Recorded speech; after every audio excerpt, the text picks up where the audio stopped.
Et voilà, nous y sommes, octobre, la fameuse période d'Halloween, où nous aimons regarder des films d'horreur plus sanguinolents les uns que les autres, mais avant de faire cette vidéo dans laquelle je vais vous présenter la seconde partie de ma collection de films d'horreur, je vous renvoie d'ailleurs à la première vidéo bien entendu, il faut faire des vues, je tiens quand même à rappeler que je vais aborder certains films violents, destinés à un public majeur, adulte, bien entendu vacciné, et je souhaiterais rappeler à quel point il est important sur cette plateforme qu'est YouTube de produire un contenu adapté, le plus lisse possible.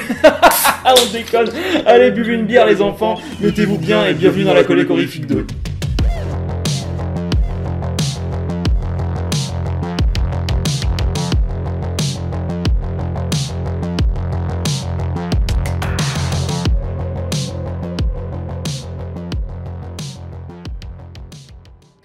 Bon, on va y aller, d'autant qu'il y a du pain sur la planche. Je tiens à dire tout de suite que je vais passer très rapidement sur certains films que j'estime trop connus ou sur lesquels je me suis peut-être déjà exprimé, et je vais passer un petit peu plus de temps sur des films que je juge particulièrement intéressants à présenter, ou tout simplement pour des recommandations pour le 31 octobre 2021.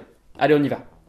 L'Armée des Morts de Zack Snyder, sorti en 2004. J'ai pas grand chose à dire dessus parce que je pense que tous ceux qui sont un petit peu fans de zombies le connaissent, ça fait partie quand même depuis le temps un petit peu des classiques. Je signalerai juste un petit truc assez rigolo qui est que le vrai titre de l'Armée des Morts c'est Dawn of the Dead, puisque c'est un remake du film de George Romero bien sûr. Et que les marketeurs français, quand ils ont dû traduire le film et qu'ils l'ont appelé l'Armée des Morts, ont été bien emmerdés quand, en 2021, il a fallu traduire le nouveau film de Zack Snyder qui s'appelle Army of the Dead, ou Army of Darkness, je sais plus si tu te souviens, Estelle. Voilà, ils ont été... Army of the Dead, c'est bien ça. Donc ils ont été bien emmerdés, ça me fait beaucoup rire que désormais, il y a 2 films dans la filmographie de Zack Snyder qui portent le même nom. Sinon, au-delà de cette blague-là, je pense que c'est un film tout à fait sympathique, mais Zack Snyder n'étant pas un de mes réalisateurs phares, c'est pas quelque chose sur lequel comment dire, c'est pas un de mes films fétiches d'Halloween très clairement. Alors, je préviens tout de suite, je fais par ordre alphabétique, c'est pour ça que je vous présente désormais Baron Vampire de Mario Bava. Mais au-delà de Baron Vampire, ce que je veux vous présenter surtout, c'est déjà cette édition que je trouve très belle, avec 3 films de Mario Bava, donc Lisa et le Diable, Baron Vampire et Opération Peur. Plus que Baron Vampire, qui est un film, je trouve, assez secondaire, à mon sens, dans la filmographie de Mario Bava, je vous recommande surtout, pour cet Halloween, Mario Bava en général, déjà, pour commencer. Et dans ce coffret, tout précisément, je vous recommanderais d'une part Opération Peur, qui a vraiment, on le sent, une horreur qui est assez viscérale, qui est très portée sur les décors, qui est très portée sur des effets de style qui sont vraiment très appréciables et qui créent une ambiance très très baroque.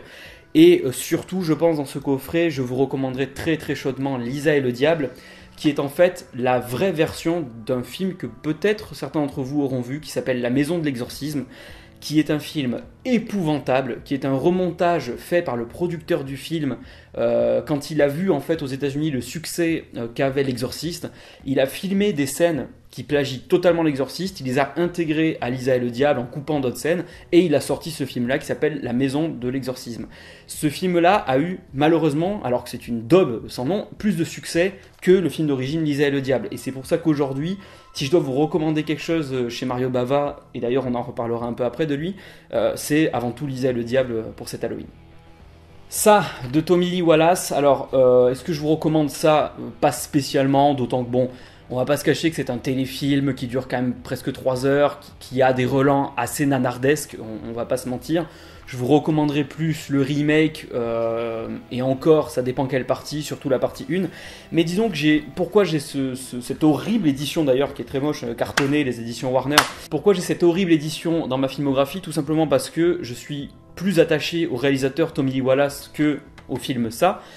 Tommy Lee Wallace étant un ami et acolyte de travail de John Carpenter, et c'est celui qui a notamment réalisé le Halloween 3, sorti de mémoire quelque chose comme en 1982 ou 83, et qui est un film clairement sous-estimé, oublié aujourd'hui, j'ai l'impression, en tout cas redécouvert depuis un certain temps, puisque j'ai cru voir passer une nouvelle édition Blu-ray, ou une première édition Blu-ray peut-être tout court.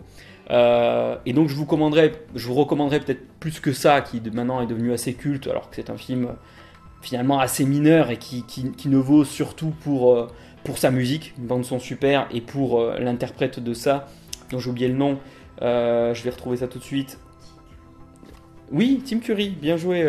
Merci à mon assistante qui est toujours de très bon, d'une très bonne assistance du coup. Voilà, pour la prestation de Tim Curry et la musique qui est assez formidable, mais au-delà de ça, je vous recommande surtout Halloween de Tommy Lee Wallace. Calvaire de Fabrice Duwels, donc un réalisateur belge. Ça fait partie, ces films-là, d'une catégorie assez privilégiée de films francophones qui sont extrêmement réussis. J'y mettrais dans cette catégorie Haute Tension d'Alexandre Aja, je mettrais évidemment plus récemment Ghostland de Pascal Laugier, je mettrais tout un tas de films voilà, qui tentent des choses qui sont assez troublants, même dérangeants clairement.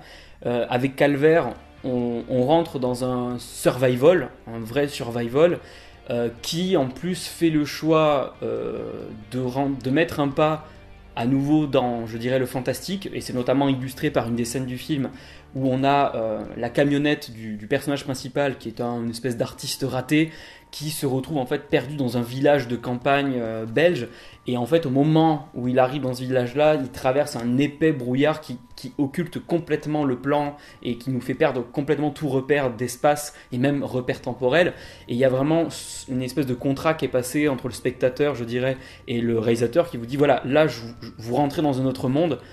J'essaye pas spécialement de décrire. Pardon. Ça me gratte depuis tantôt et j'essaie de me retenir. Comment peut-on travailler avec des gens comme ça?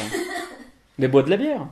Bref, un film d'horreur assez encore une fois viscéral, mais qui a cette, je trouve, qui est à la fois réaliste, on va dire, dans une partie de sa mise en scène, assez crue en tout cas, et qui en même temps, comme je disais, a ce pied dans le fantastique, symbolisé certes par la scène de la camionnette qui rentre dans ce brouillard, mais aussi par une scène, pour tous ceux qui ont vu le film, absolument mémorable, qui se passe dans un bar, j'en dirai pas plus.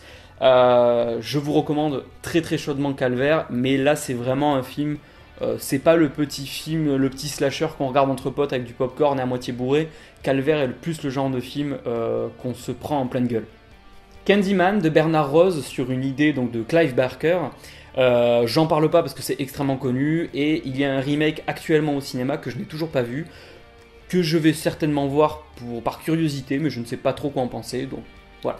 Carnage ou The Burning dans sa version originale, un film de Tony Maylan sorti, j'ai pas mes notes, Maylan sorti en 1981. Je suis tombé sur ce film parce que c'était Karim Debache qui l'avait recommandé dans une vidéo Chroma sur le thème des slashers avec Silent Night, Deadly Night, et il avait recommandé certains des slashers qui étaient assez cultes pour lui, en tout cas personnellement, et il avait notamment recommandé ce film-là, qui est effectivement un bon slasher dans son style, très années 80, et qui est clairement un décalque, en tout cas, un décalque on peut dire, de Vendredi 13, s'inspire en tout cas beaucoup de Vendredi 13, qui d'ailleurs, petite anecdote, lui-même s'inspirait de La Baie sanglante de Mario Bava, mais on reparlera encore une fois de Mario Bava plus tard. Christine de John Carpenter, évidemment que je suis obligé de parler de Carpenter à tour de bras. Christine est un film ultra culte, je devrais tout de suite passer à autre chose. Je voulais simplement signaler que j'avais la version Blu-ray, que je me suis acheté l'année dernière, et que c'est une assez belle édition avec pas mal de bonus à l'intérieur, pas mal de choses intéressantes sur le film, mais voilà, j'en parle pas plus parce que Christine c'est quand même extrêmement culte. Chromosome 3 de David Cronenberg, que je cite avant tout pour son titre qui me fait beaucoup rire, puisqu'il n'est pas question de Chromosome 3 dans le film. Son titre original est The Brood. Donc ce film sorti en 79 est assez, je pense, matriciel, avec Frisson, est assez matriciel dans le cinéma de Cronenberg, puisqu'on y trouve déjà les obsessions, on va dire, en termes de représentation des corps et de leur destruction, mais aussi de tout ce qui concerne les maladies mentales, tout ce qui concerne les troubles psychiques, ce genre de choses. On a déjà tout ça qui est dans le film. Donc c'est peut-être pas celui que je recommanderais le plus de sa filmographie, mais ça reste un film très intéressant. Le crocodile de la mort de Tobe Hooper, sorti en 1977, 76 dit la boîte, bon, à vérifier. Alors, c'est compliqué Tobe Hooper, puisque c'est un réalisateur qu'on connaît surtout pour un grand succès, qui est Massacre à la tronçonneuse, et un deuxième succès, Poltergeist, mais qui est discutable quant à sa paternité, ça on pourra y revenir. Le crocodile de la mort, c'est quelque chose c'est un film que j'aime bien, que j'apprécie, parce qu'on a le sentiment que tout auréolé qu'il était du succès de Massacre à la tronçonneuse, Tobe Hooper s'est demandé certainement comment je peux aller encore plus loin dans la dégueulasserie, dans la crasserie, dans la crasse tout simplement, dans la saleté, dans l'univers poisseux, plus que la médiocrité humaine, même la barbarie. Mais ça donne un film qui est beaucoup plus malheureusement bancal, peut-être plus vulgaire dans sa manière d'aborder l'horreur. Et je pense qu'il a sûrement dû rebuter un certain nombre de personnes, mais j'avoue que j'ai une certaine sympathie pour lui, notamment pour cette ambiance voilà, absolument poisseuse. Je pense que le film se passe je sais pas si c'est en Louisiane ou dans le Bayou, je sais pas, mais cette ambiance vraiment de transpiration et de poisse absolue rend quand même le film assez savoureux. Le Dentiste 1 et 2 de Brian Yuzna, alors que je suis très fier de présenter puisque c'est une superbe édition back film. Alors, Brian Yuzna, on en reparlera un petit peu tout à l'heure, c'est quelqu'un que je trouve intéressant, pas tant pour ses scénarios, j'allais dire même sa mise en scène, que surtout son obsession à employer des techniques organiques, des techniques, des effets spéciaux réels, en latex, ce genre de choses, pour créer des atrocités. Et je trouve ça tout le temps assez savoureux. Et il part d'un principe très simple, celui d'un dentiste qui commencerait à péter un câble et à torturer tous ses patients dans son cabinet. Donc c'est présupposé de base très simple pour un film d'horreur. Mais derrière, ça donne lieu à tout un ensemble de prothèses, tout un ensemble d'effusions de sang que je trouve vraiment réjouissant. Et je me rends compte à quel point je passe pour un psychopathe en disant ce genre de mots. Mais bon, j'assume tout à fait. Dr. Sleep de Mike Flanagan, sorti donc en 2019, qui est la suite directe de Shining. Je voulais parler très rapidement de ce film, simplement pour dire qu'il a reçu, je trouve, un accueil injustement mitigé quand il n'a pas tout simplement été traîné dans la boue.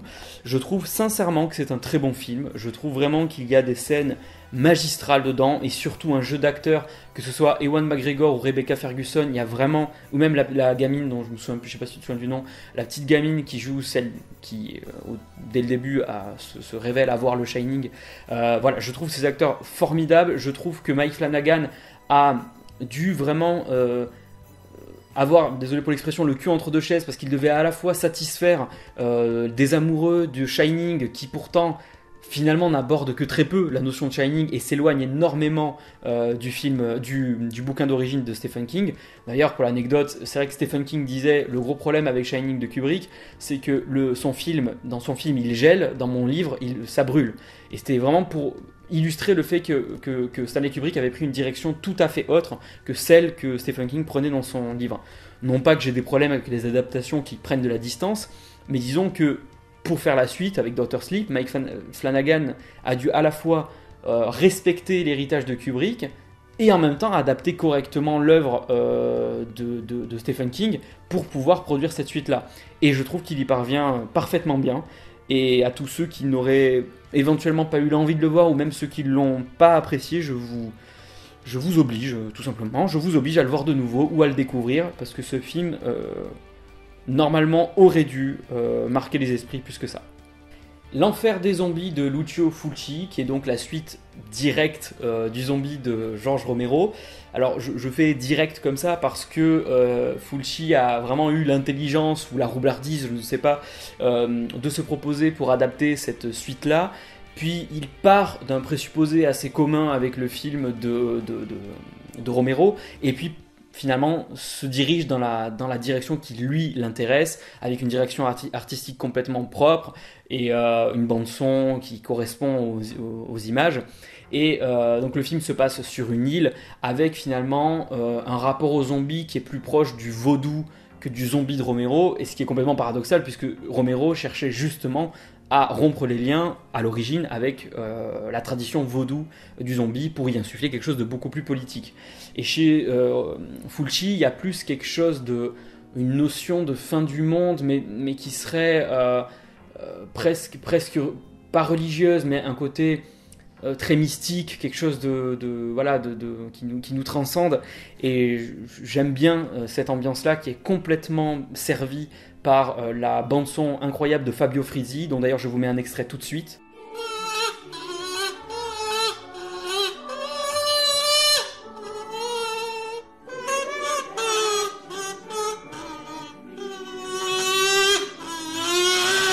Pour moi, c'est un des meilleurs hein, de Lucio Fulci, même si j'ai bien sûr pas vu toute sa filmographie parce qu'elle fait 14 km sur Wikipédia.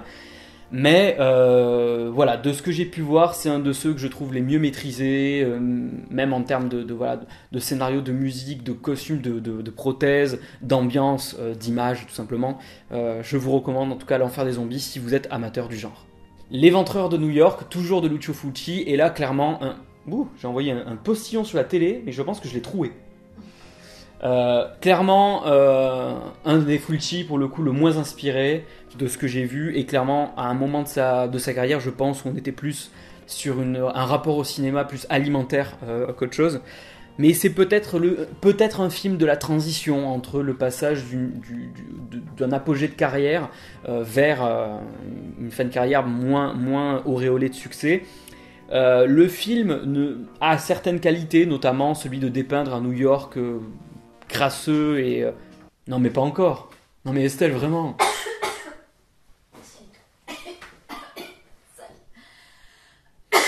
Bon, moi je vais m'asseoir. Bref, clairement un des moins inspirés de Fulci, un des moins intéressants, mais qui a au moins voilà pour lui de dépeindre cette ambiance poisseuse et crasseuse d'un New York sale et qui apparaît comme dangereux. Donc pas un des plus intéressants, et je vous recommanderais plus L'Enfer des zombies, L'Au-delà ou même Frayeur. Evil Dead de Fede Alvarez. Alors je ne cache pas mon profond amour pour Evil Dead de Sam Raimi, le 1, 2 et 3. Et pour autant, ça ne fait pas de moi un puriste, puisque j'ai réellement apprécié le film de Fede Alvarez sorti en 2014. Et je vais pas tellement en parler parce que c'est plus un remake du premier, donc beaucoup moins, on va dire, beaucoup moins goofy, beaucoup moins grotesque et burlesque que pouvait l'être ce chef-d'œuvre qu'est Evil Dead 2. Mais au moins je voulais le citer, ne serait-ce que pour un peu couper, certaines critiques que j'entends qui sont extrêmement négatives à l'égard de ce film, que je trouve pas du tout si mauvais, et aussi pour signaler le fait que Fede Alvarez est revenu depuis quelques temps avec un début de ce qui pourrait être une saga qui s'appelle Don't Breathe, que vous avez peut-être déjà vu, et dont le nouvel opus, le deuxième, va sortir en salle très prochainement. La fin absolue du monde de John Carpenter, alors dans une édition absolument épouvantable, mais en même temps, il n'y en a jamais eu de mieux que ça, puisque c'est un film, presque un moyen-métrage tiré d'une série d'horreur qui s'appelait Masters of Horror, donc la fin absolue du monde, où Cigarette Burns, dans sa version originale, est un film qui est complètement à inscrire dans, on va dire, la saga, on pourrait dire, puisque la trilogie du coup maintenant, la saga de l'apocalypse de John Carpenter, dont font partie, d'une part The Thing, Prince des Ténèbres, L'Antre de la Folie, et donc désormais aussi la fin absolue du monde. Il y a vraiment, je pense que j'ai pas forcément besoin d'en dire plus. Si vous connaissez ces trois précédents films, vous retrouverez ce genre d'ambiance et ce genre de désespoir latent et d'impuissance totale face à un mal qui se veut absolu.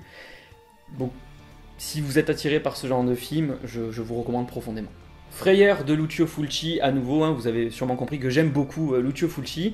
Je vais pas du tout en parler, puisque le Fossoyeur de film avait fait une excellente vidéo sur le sujet il y a quelques temps. Gremlins de Joe Dante, sorti en 1984, j'en parle pas, c'est extrêmement culte. Gremlins de Joe Dante, sorti en 1984, j'en parle pas, c'est extrêmement culte. Halloween 3, Le sang du sorcier en français, réalisé par Tommy Lee Wallace et sorti donc en 1982, j'ai vérifié, dans cette superbe édition que j'ai réalisée moi-même, parce que les éditions DVD Film, qui sont probablement les pires qu'on puisse trouver sur le marché, sont tellement ignobles que je n'ai pas osé conserver ça dans ma filmographie, ma cinémathèque. Donc voilà, j'ai une petite édition que j'ai fait moi-même en trouvant une illustration que je trouvais un peu plus potable que celle que proposait DVD Film, et avec derrière un texte que j'ai moi-même rédigé, parce que je trouvais vraiment que c'était déplorable d'avoir ce niveau de qualité-là pour un film que je trouve encore une fois tout à fait correct, et qui est un bon slasher des années 80, et qui en plus se paye le luxe au moins de revisiter, on va dire, la tradition halloweenesque avec ses traditions celtiques, et qui, sans vouloir spoiler, ose, je trouve, tente des choses, et notamment avec sa fin. Hellraiser, le pacte de Clive Barker, un film absolument culte, donc je vais rien en dire. Si ce n'est que, vu tous les remakes qu'on fait en ce moment entre Candyman, entre la suite remake de Scream, etc., je pense qu'on va être bon pour un remake de Hellraiser dans les années à venir, c'est certain. Peut-être Sifu, il est déjà. Parce qu'il est déjà prévu. Il est peut-être déjà prévu, hein, c'est ça? Putain. Hérédité de Ari Aster, sorti en 2018, et premier film, hein, si je me souviens bien, de Ari Aster, qui est un film que j'ai trouvé excellent, même si, et ça c'est... j'avais pas mis le doigt dessus au visionnage, mais c'est, je crois, en écoutant, je pense, un live de Monsieur Bobine, quelqu'un disait qu'il y avait, comme s'il y avait deux films qui ne se mélangeaient pas parfaitement, d'un côté un drame et d'un côté un film d'horreur, et je suis assez d'accord finalement avec du recul, je trouve que on a le sentiment que deux histoires cohabitent dans ce film-là sans jamais parfois se rencontrer parfaitement. Malgré tout, la mise en scène est très belle. Mais c'est un film quand même où il faut s'accrocher parce que j'avoue que lors du premier visionnage, j'ai été assez circonspect à la fin du film et j'ai dû vraiment aller chercher sur internet, aller écouter des gens en parler pour démêler cette intrigue qui m'avait paru assez touffue, pour pas dire confuse par moments, et j'ai été beaucoup plus convaincu par le second film d'Ari Aster dont on en parlera plus tard. L'horrible invasion de John Budd Cardos, sorti en 1977. Bon, pas grand chose à dire à part que c'est un film un peu rigolo parce qu'il y a des araignées partout. Il faut savoir que ce sont des vraies araignées qu'on voit dans le film, il y en a vraiment des centaines et des centaines, et c'est clairement un film que ne laisserait pas passer L214 aujourd'hui, et honnêtement ils ont sûrement raison. Voilà. Alors, La Maison des Mille Morts, ou plus généralement d'ailleurs la trilogie Rob Zombie, celle qui met en scène notamment le personnage inénarrable du Captain Spaulding. Moi, c'est des films que j'ai beaucoup appréciés, notamment The Devil's Reject, pardon. Mais pareil, je vais pas trop m'attarder dessus, notamment parce que de mémoire, il y a un fossoyeur de film sur ce sujet, en tout cas sur Devil's Reject, et je vous recommande très chaudement cette vidéo. Maniac de William Lustig, sorti en 1980, je m'attarde pas dessus parce que c'est du très culte. Maniac Cop de William Lustig, sorti en 1988. Bon, là c'est la trilogie, donc il y a aussi 1990 et 93 pour le 2 et le 3. C'est pas mes films préférés, d'autant que la vision, je pense, du monde qui transparaît dans ces films, notamment celle, en tout cas, de William Lustig, n'est pas forcément la mienne. Mais je dois reconnaître que c'est des bonnes petites pépites. Clairement, un film à popcorn entre potes pour Halloween, ça peut complètement faire l'affaire. Et puis j'ai une tendresse particulière pour deux raisons. D'une part parce que Maniac Cop, je l'ai découvert en salle de cinéma il y a quelque chose comme 2 ans lors d'une rétrospective, et c'était très agréable de voir un film comme ça en salle. Et deuxième point, parce qu'il y a dans le premier film Bruce Campbell, qui est donc l'acteur principal de Evil Dead, et c'est toujours un plaisir de le voir à l'écran. Maximum Overdrive de Stephen King. Stephen King, c'est une grosse merde ce film, donc arrête d'essayer d'adapter des trucs toi-même, et arrête de critiquer les gens qui essaient d'adapter ton œuvre, parce que ce qu'ils font est pas souvent aussi mauvais que ce que t'as fait. Midsommar de Ari Aster, donc sorti, je crois que c'était en 2019, que j'ai préféré à Hérédité, que je trouve beaucoup mieux maîtrisé et surtout encore plus courageux, puisque c'est quand même le parti pris de faire un film d'horreur à ambiance qui se passe en pleine journée constamment, au milieu de fleurs et de gens qui ont l'air tout à fait sympathiques. Je trouve ça déjà assez courageux. Et puis surtout, le film prend son temps, pose son ambiance, peut appartenir si on veut au genre du survival, mais là c'est vraiment un film qui va plus loin que le simple genre de l'horreur et qui pose une question simple, qui est celle de se dire qu'est-ce qui vous fait croire finalement que vos valeurs sont les bonnes, pourquoi votre système moral ou votre système éthique devrait être le bon. Donc là on est en plein Spinoza pur jus, et Midsommar met donc des personnages face à une communauté de personnes qui fonctionnent selon certaines coutumes qui pourraient sembler choquantes, mais qui ne sont manifestement pas faits pour faire le mal. Et c'est là où ça vient troubler nos repères moraux. Mirrors d'Alexandre Aja, sorti en 2008, pas le meilleur d'Alexandre Aja, mais un bon divertissement quand même si j'ai trouvé la fin un petit peu confuse, un petit peu longuette en tout cas. Un petit peu trop de jumpscare malgré tout dans le film, mais mis à part ça, c'est un bon film pour vous foutre la trouille, et pareil, pourquoi pas lors d'une rétrospective Aja pour Halloween. Mortuary de Toby Hooper, à nouveau, sorti en 2005, probablement un des plus mauvais films du réalisateur, c'est une catastrophe. Je sais pas quoi dire de plus, c'est moche, vraiment, c'est très moche, ça ne va nulle part, et ça ne commence nulle part non plus, ce qui est exceptionnel, faut le reconnaître. qui pourrait clairement mériter un jour de passer dans l'émission Larguer les nanars, mais bon, ça c'est une autre question. Necronomicon, sorti en 1993, qui est un film à sketch réalisé par Christophe Gans, Shu Kaneko et Brian Yuzna, encore lui. Alors, dans ce film-là, j'ai vraiment préféré les sections de Christophe Gans et de Brian Yuzna pour le coup. L'intérêt de ce film-là, c'est si vous êtes amateur de Lovecraft, le principe du film, c'est que Lovecraft se retrouve dans une bibliothèque et ouvre le Necronomicon et lit, et donc à chaque lecture nous projette dans un endroit du monde à une certaine époque, et on va suivre une histoire absolument atroce, mais les 3 histoires qui nous sont présentées appartiennent à des registres suffisamment différents pour maintenir, je trouve, l'intérêt du spectateur tout au long du film. C'était quelque chose, je ne sais pas si c'était connu, moi je ne connaissais pas, je suis tombé sur cette édition par hasard chez un vendeur, je ne connaissais pas l'existence de ce film-là, mais je vous le recommande néanmoins. Néanmoins comme Michael Jackson. Tu vois ce que je veux dire ? Non, néanmoins comme Voldemort. C'est plus avec le thème de l'horreur. L'orphelinat de Juan Antonio Bayona, sorti en 2007. Alors, à la fois un drame, à la fois un film d'horreur, drame horrifique, on pourrait dire. De toute façon, c'est souvent récurrent, j'ai le sentiment, dans la filmo de Bayona, quand on voit The Impossible, avec ce drame humain et avec les horreurs que ça crée, autant physique qu'au niveau des populations qui subissent le raz-de-marée. Quand on voit quelques minutes après minuit et ce monstre inquiétant, quand même malgré tout, au centre du film, qui prend place dans un drame également. L'orphelinat, je ne vais pas en parler puisque ça reste un film qui est assez connu et assez culte, mais que je vous recommande à nouveau, notamment si vous voulez avoir peur, mais aussi chialer. C'est la grande force de Bayona de faire utiliser des mouchoirs à tour de bras pour pleurer, bien entendu. N'ayez pas l'esprit mal placé. Le Pacte des loups de Christophe Gans, sorti en 2001, et non, c'est pas une cassette, c'est bien une édition DVD de l'époque où Studio Canal pétait des câbles et avait les moyens.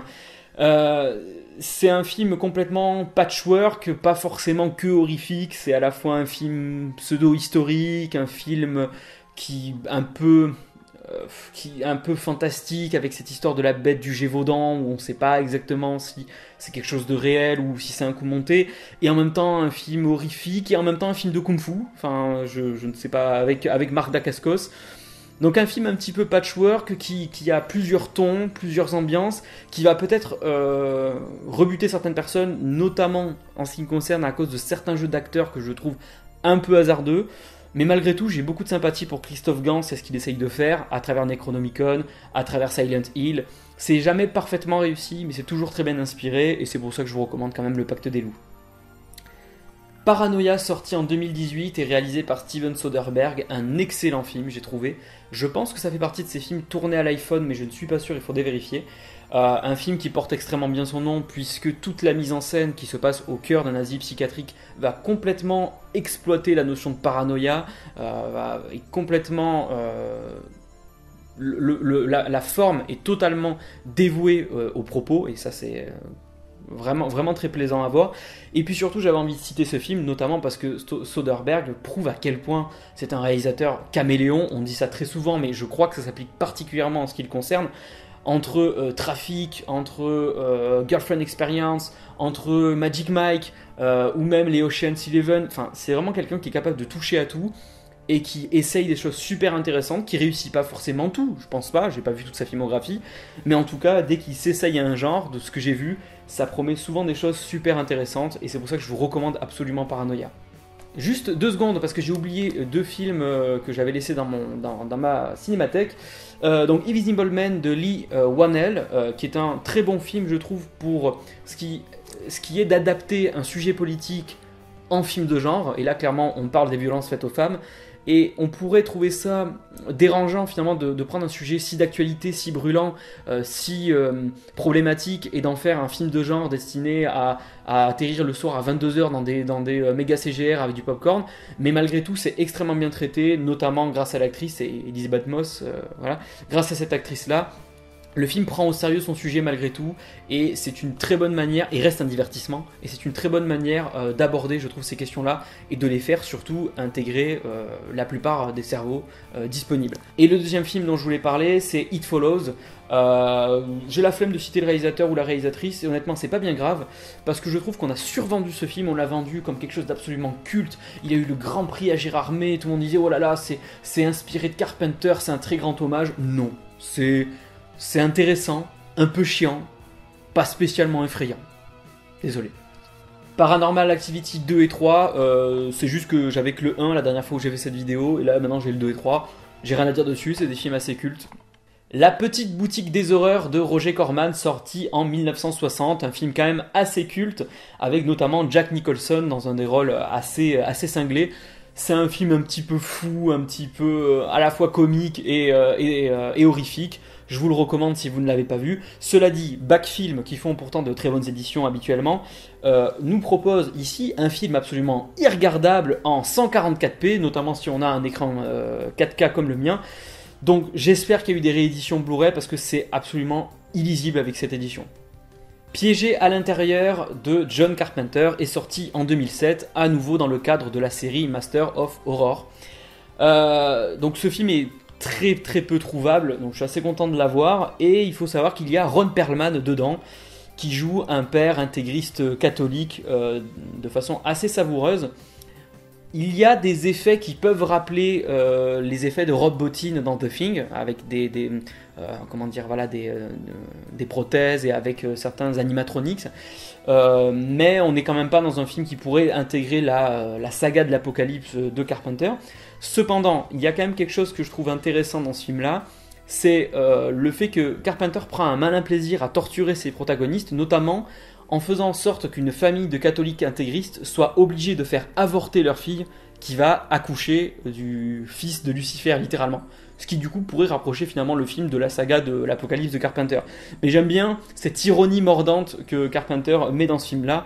Mais il tape un peu sur les deux camps, hein. À la fois le camp des intégristes catholiques, mais aussi sur le camp, on va dire, plus à gauche qui veut absolument le droit à l'avortement, etc., qui le défendent. Et j'aime bien la façon dont il se moque un petit peu des deux camps, même si Carpenter reste quelqu'un de plutôt engagé à gauche, tout ça. Mais c'est marrant comment il y a quand même de l'autodérision et de la moquerie dans ce film qui est assez trash et un petit peu et assez jusqu'au boutiste.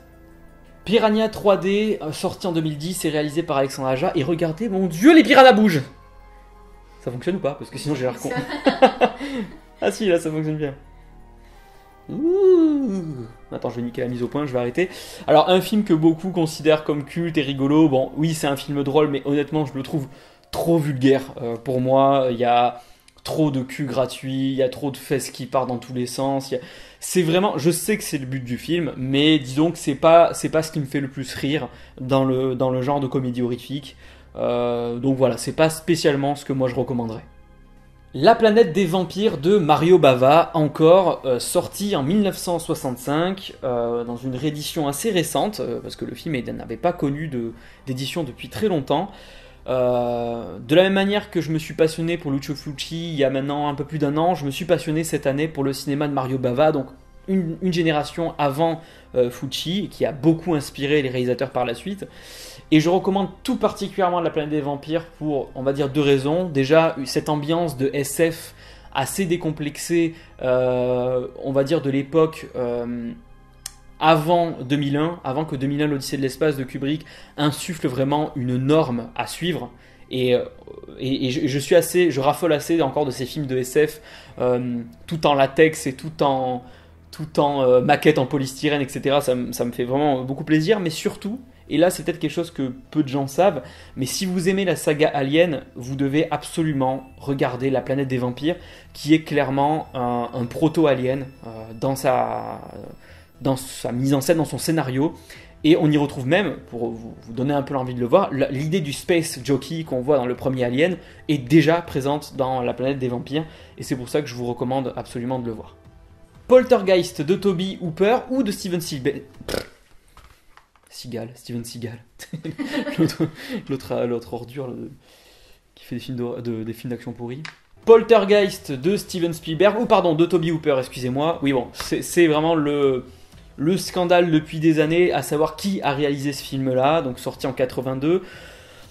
Honnêtement, quand on regarde le film, moi j'ai le sentiment que le film a été réalisé par les deux, dans le sens où il y a des scènes qui rappellent profondément le cinéma de Toby Hooper, quand d'autres sont clairement mises en scène comme du Spielberg. Je pense vraiment que ça a été un travail qui a été fait par les deux, mais que Spielberg n'avait pas le droit, contractuellement, de réaliser ce film-là. Mais je ne vais pas en parler plus en lui-même du film, puisque c'est un film très culte, et que si vous ne l'avez pas vu, foncez dessus, c'est très divertissant. The Quiet Family, réalisé par Kim Ji-won en 1998. Merci Mad Movies pour les superbes DVD que vous mettez dans vos magazines, parce que ça m'a permis de découvrir ce film qui fait partie de ces films coréens d'horreur, comédie horrifique. Le film est très marrant, je me suis beaucoup amusé. Le pitch du film, c'est une famille essaye en fait dans les montagnes de monter une auberge qui serait un relais de voyageurs, un relais de randonneurs, et toutes les personnes qui viennent chez eux pour occuper une chambre meurent. Alors, non pas qu'ils les assassinent, mais parce qu'il se passe toujours quelque chose. Il y en a un qui se suicide, il y en a un qui... Je sais plus comment ça se passe, enfin, il y en a un qui se fait assassiner, je crois, par la personne avec qui il était, je me souviens plus exactement. Mais toujours est-il que le concept est là, et eux, comme ils veulent que leur business marche, se mettent à dissimuler les corps et n'en parler à personne. Et évidemment, ça va donner tout un ensemble de quiproquos, de situations complexes avec les flics qui viennent fouiller. Et je me suis vraiment beaucoup amusé devant ce film, et c'est pour ça que je vous le recommande.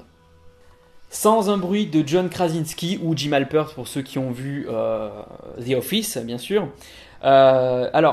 Sorti en 2018, je suis assez époustouflé par le film dans le sens où effectivement, maintenant qu'on le voit, on se dit mais oui, mais quelle idée. Évidemment que jouer sur l'idée d'une salle de cinéma entièrement silencieuse avec un film où le principe est de ne pas parler, de ne pas faire de bruit, de ne jamais attirer ces bêtes féroces qui peuvent vous tuer à la seconde où vous émettez un son, c'est vraiment une idée en fait assez simple et géniale. Et je trouve que Krasinski est très efficace, et c'est un film dans lequel vous allez être accroché à votre siège tout le long et ne jamais en décrocher. Le seul bémol que j'avais mis à ce film en sortant, on en avait parlé à Estelle quand j'étais sorti de notre séance privée ici, c'était que j'avais un peu le sentiment, je ne voyais pas exactement, j'avais le sentiment, comment dire, que Krasinski nous montrait un modèle finalement de société qui résiste, on va dire, à cet apocalypse qu'ils sont en train de vivre. Un modèle de société dans laquelle littéralement la femme faisait la lessive et l'enfant doit apprendre à chasser pour amener la nourriture. Enfin, il y avait toute cette ambiance un petit peu étrange où même la femme était enceinte, et dans ce contexte-là, et à aucun moment il n'est question de la possibilité d'avortement. Est-ce que c'est parce que c'est trop dangereux compte tenu qu'il n'y a plus d'hôpitaux, etc. Peut-être, je sais pas, mais j'avais parfois un sentiment un peu étrange. Cela dit, je ne suis pas, qu'importe mes opinions, je ne suis pas hostile à ce qu'on me propose, comme l'avait fait par exemple John Milius avec Conan le Barbare. Je ne suis pas hostile à ce qu'on me propose une vision du monde opposée à la mienne dès lors qu'elle est bien mise en scène. Et je pense que c'est le cas de Sans un bruit, qui est très bien mis en scène et qui est un très bon film d'horreur à regarder pour Halloween. Les Scary Movie, bon, je passe dessus très vite, il n'y a pas besoin, c'est du culte. Cela dit, je vous recommande juste de vous acheter les DVD, pas les Blu-ray, les DVD, parce que je pense que les Blu-ray ne le font pas, faudrait vérifier, parce que les menus de ces films-là sont tellement débiles que c'en est jouissif, je vous assure. Et si vous ne me croyez pas, regardez une vidéo de Mr. Fox sur le sujet. Summer of 84, sorti en 2018 et réalisé par, alors attendez, ils sont trois avec des noms impossibles, donc désolé, je prends mon anti-sèche, François Simard, Anouk Wissel et Johan Karl Wissel, donc visiblement des frères ou des cousins. C'est un film qui m'a été recommandé par un ami très proche, que je trouve vraiment très sympathique, qui est totalement un hommage au cinéma de Carpenter, qui prend le temps, qui n'est pas vulgaire dans ses effets, qui ne cherche pas le jusqu'au boutisme simplement pour choquer son audience. C'est un film qui prend son temps, qui se pose, qui est construit plus comme un thriller que comme un simple slasher, et qui est servi par une bande originale absolument incroyable que j'écoute très régulièrement et dont je vous mets un extrait tout de suite.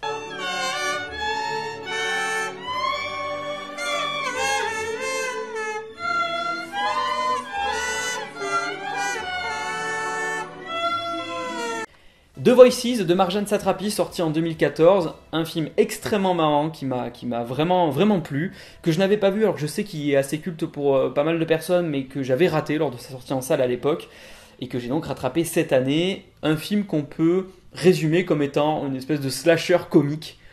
Et ça fonctionne très bien. Ça fonctionne très bien. La mise en scène est vraiment, comment dire, elle est efficace, elle est jouissive parce qu'il y a tout un ensemble de codes couleurs à repérer dans le film par rapport à un code couleur et même à des ambiances diversifiées selon que l'on est à travers les yeux du protagoniste principal ou à travers ce qu'il se produit réellement autour de lui. Et il y a tout un ensemble de codes couleurs notamment qui fonctionne très bien et qui renforce tout le potentiel horrifique, certes, mais surtout comique du film. Society de Brian Yuzna, sorti en 1989, et dans cette superbe édition dont je suis trop fier parce qu'il n'y a que 1000 exemplaires. Bon bref, donc superbe édition que j'apprécie énormément pour un film qui est peut-être moins appréciable, un film que j'ai aimé, qui est culte pour certaines personnes, je le sais. Mais comme je le disais tout à l'heure à propos de Brian Yuzna, ce qui fait la force, je pense, de ces films, c'est pas tant son scénario que plus sa mise en scène et surtout toute la débauche de moyens qui est mise dans ces prothèses qui sont complètement délirantes dans ce film-là. Je pense peut-être que je rajouterai des images pour voir vraiment ce dont et encore je suis même pas sûr d'avoir le droit de les mettre sans faire censurer la vidéo. Mais c'est vraiment un film qu'il faut voir pour ça, pour un moment complètement fou furieux. Et des fois on se demande effectivement, sans du tout faire le réac à deux balles, mais à se demander si un film comme ça sortirait à nouveau aujourd'hui, tellement cette débauche de moyens pour un truc aussi cradingue me semble pas aujourd'hui, me semblerait pas validé par aucun producteur, quoi. Et pour continuer sur Brian Yuzna, parce que j'ai oublié d'en parler, je voudrais citer Bride of Reanimator, donc la fiancée du réanimateur. Et je vais vous lire juste pour que vous profitiez, parce que j'ai acheté cette belle édition, comme vous voyez, toute verte, dans un petit magasin qui me l'a vendue pour 1,50€. Alors je pensais faire une très bonne affaire. Je vais juste vous lire le résumé, ça va, je pense, vous parler. West und Kain, die beiden Wissenschaftler, haben ein Serum entwickelt, das nicht nur Tote wiederbelebt. Voilà, donc on a fini pour Macaulay partie 2, donc je pense qu'on a balayé absolument tout ce que j'ai niveau film d'horreur. N'hésitez pas donc à commenter sous cette vidéo, votre sélection pour Halloween, à m'indiquer également votre top 10, pourquoi pas, des films d'horreur préférés, et surtout, j'ai beaucoup blagué au début dans cette introduction, je tiens quand même à dire qu'attention, l'abus d'alcool est dangereux, je plaisante, allez-y les enfants, ouvrez-vous une bière, vraiment c'est super sympa, je vous assure, on n'est pas du tout accro, c'est vraiment des conneries, allez-y, buvez.